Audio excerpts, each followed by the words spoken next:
I have something I want to give to you.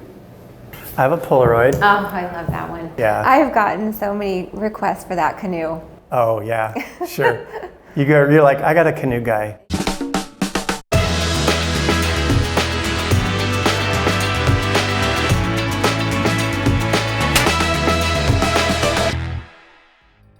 Our guest today is an Idaho institution who began her career at Carsey Werner in Los Angeles before returning to the Wood River Valley and starting her own production and talent agency.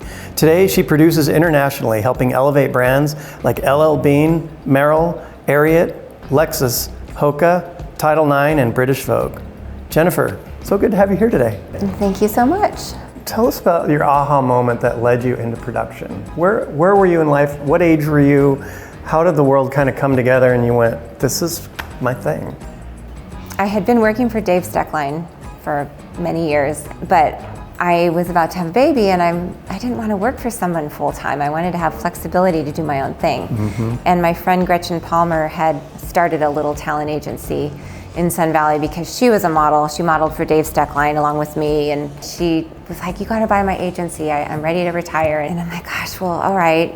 So I ran it for a year, I had my child, and she was like, it's really great grocery money. And I was like, well, I need more than grocery money, oh shoot. So I worked a lot with LL Bean at the time. That was my main client, but aside from them, I didn't really have anything else going on the rest of the year. And then Getty Images came to town.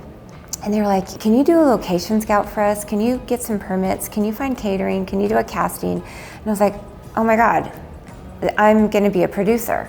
I'm production. That's how I'm gonna make my money here. I can't just book models. So I started marketing Sun Valley as a location. Obviously, you know the region super well. Idaho particularly is a mecca for catalog shoots and outdoor photography and lifestyle stuff. What is the process like of finding the right location?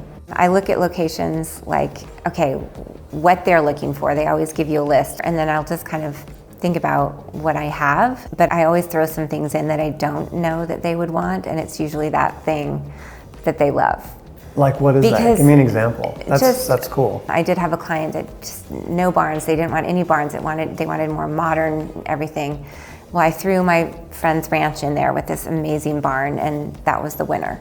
Sometimes my clients are just shopping. They don't really know what they're looking for. Mm-hmm. So if I throw a few surprises in, sometimes it helps. The reason crews come to Idaho is because of the stunning backgrounds and the variety of terrain you can find, but it's also very convenient. We don't have to drive too far to get to vast different locations. I think that lends a lot to my clients, just having that variety, so they could do a 2-day shoot and get completely different landscapes and backdrops. Mm-hmm. Pivoting away from locations now to casting a little bit. Similar to locations, how some locations, they can really come alive when you're standing there in person and you put up a lens in it. I found the same thing with casting, where somebody who in real life you experience them face to face, and then you put a camera up and it doesn't all have the same vibe, and I've had the exact opposite happen. What is that? What is going on with that? It's performance, it's also experience. Mm-hmm. There is that quality to some people that just come alive, and so what I've done when it's just a still shoot, I'll still ask for a video of the model just to see them on camera, because you can really get a lot from that, to know how they take direction and mm-hmm. what their personality's like. Because if you have somebody with a great personality, they're just better at being photographed. Yeah. There's so many things that happen behind the lens that people don't see and get to appreciate or understand. Why are those things essential, and what are some of the trademarks and hallmarks that go into essentials in production? Most of my jobs were outside all day. So making sure that everyone's comfortable off the get-go. They're lodging, they're happy with where they're staying, their bed's comfortable, they're not sleeping by an elevator.